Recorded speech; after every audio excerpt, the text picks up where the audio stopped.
विद्यार्थी मित्रों, आज हम स्टैंडर्ड 6 का चैप्टर नंबर 10 जो एक कविता के रूप में है, इस कविता का नाम है झांसी की रानी। इस कविता की कवियत्री है सुभद्रा कुमारी चौहान। अब ये जो कविता है झांसी की रानी, इस कविता में झांसी की रानी ने किस तरह से सन 1857 में अंग्रेज़ों के सामने संग्राम किया था। संग्राम यानी कि युद्ध या फिर लड़ाई। अब इस कविता को हम समझेंगे। यहाँ पर झांसी की रानी, ये जो कविता है, इस कविता में रानी लक्ष्मीबाई के बाल्यकाल में, जो बाल्यकाल यानी कि बचपन की जो उनका समय था, किस तरह से बचपन में लक्ष्मीबाई बर्छी, ढाल और कृपाण आदि का इस्तेमाल करने, वीर शिवाजी की गाथाएं सुनने, नकली युद्ध करने, व्यूह रचना करने, दुर्ग तोड़ने, दुर्ग यानी कि किला, दुर्ग तोड़ने आदि का सजीव चित्रण इस कविता में हमें देखने को मिलता है।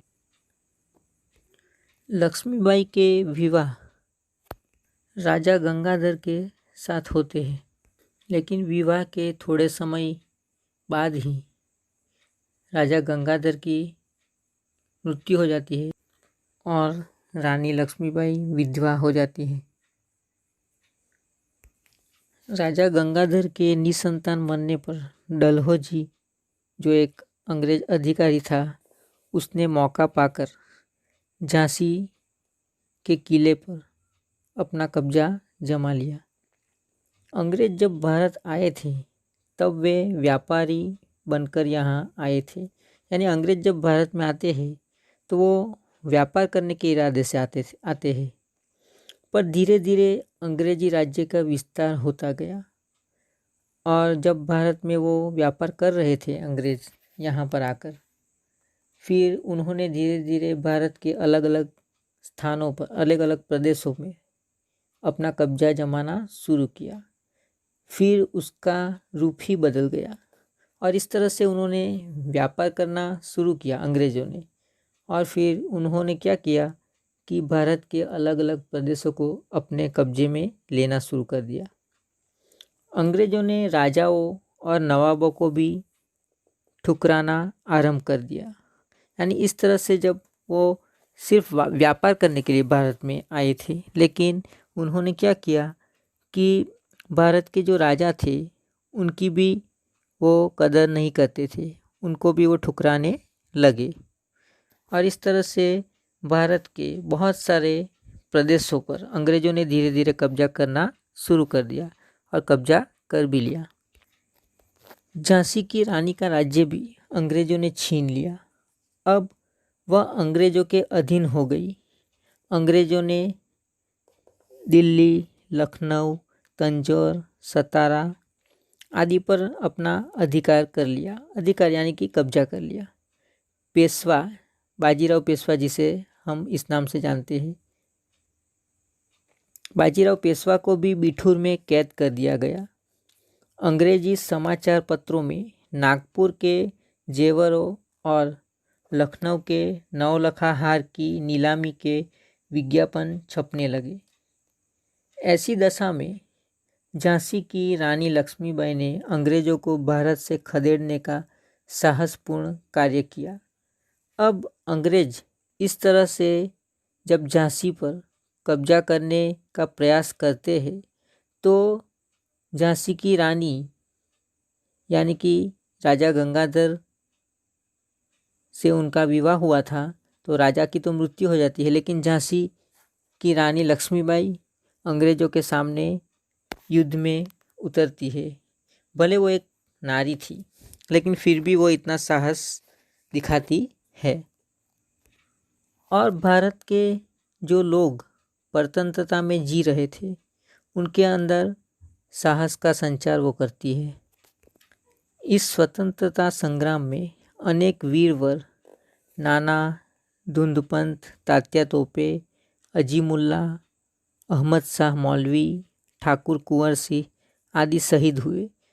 इस तरह से रानी लक्ष्मीबाई के समय में बहुत सारे वीरों ने भी अपना बलिदान दिया। लक्ष्मीबाई ने इस स्वतंत्रता संघर्ष में बढ़ चढ़कर भाग लिया। लेफ्टिनेंट वॉकर भी लक्ष्मीबाई के सामने नहीं टिक पाया। वह घायल होकर भाग खड़ा हुआ। लक्ष्मीबाई 100 मील की निरंतर यात्रा कर कालपी पहुंची। उनका घोड़ा थकान से मर गया। फिर भी लक्ष्मीबाई ने यमुना तट पर, तट यानी कि किनारा, यमुना नदी के किनारे पर उन्होंने अंग्रेजों के सामने युद्ध किया और उस युद्ध में अंग्रेजों को रानी लक्ष्मीबाई ने हरा दिया। एक नारी होते हुए भी लक्ष्मीबाई विजय यात्रा करती हुई आगे बढ़ रही थी। जिस तरह से अंग्रेजों ने भारत के अलग अलग प्रदेशों पर कब्जा किया था, उसी तरह से रानी लक्ष्मीबाई, जिस तरह से अंग्रेजों ने कब्जा किया था, उसी तरह से रानी लक्ष्मीबाई अलग अलग प्रदेशों को मुक्त करवाने के लिए वो लड़ती हुई आगे बढ़ रही थी।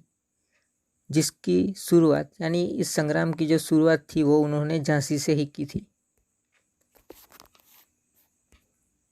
रानी लक्ष्मीबाई विजयी होकर आगे बढ़ी और ग्वालियर पर भी उन्होंने अपना अधिकार कर लिया। जो ग्वालियर अंग्रेजों ने अपने कब्जे में ले लिया था, उसे भी रानी लक्ष्मीबाई ने अंग्रेजों के कब्जे से मुक्त करवाया। अब रानी लक्ष्मीबाई अंग्रेजों की सेना के सामने लड़ रही थी। रानी लक्ष्मीबाई की सेना छोटी थी और अंग्रेजों की सेना बड़ी थी। अंग्रेजों की सेना ने उन्हें फिर से घेर लिया। शत्रु बहुत थे। शत्रु यानी कि दुश्मन। अंग्रेजी जो शत्रु थे वो बहुत सारे थे और रानी लक्ष्मीबाई की सेना छोटी पड़ जाती है। शत्रु और रानी लक्ष्मीबाई के बीच घमासान युद्ध हुआ और इस तरह से अंग्रेजों के बीच, अंग्रेज और रानी लक्ष्मीबाई के बीच घमासान युद्ध होता है। इस तरह से अंग्रेजों के सामने वो लड़ती रही, लेकिन अंग्रेजों की सेना बड़ी थी और रानी लक्ष्मीबाई की सेना छोटी थी। फिर भी उन्होंने अपना साहस बनाए रखा। उन्होंने अंग्रेजों के सामने अपना सिर नहीं झुकाया। रानी लक्ष्मीबाई लड़ते लड़ते ही वीर गति को प्राप्त हो गई। अब जब रानी लक्ष्मीबाई वीर गति को प्राप्त हुई, तब उनकी जो उम्र थी वो सिर्फ 23 साल की थी। 23 साल में ही, 23 साल की युवावस्था में ही वो वीर गति को प्राप्त हुई। इस प्रकार रानी लक्ष्मीबाई ने जो हमारे भारत की आज़ादी का जो पहला स्वतंत्रता संग्राम था सन 1857 का, उसमें बहुत बड़ा योगदान दिया है।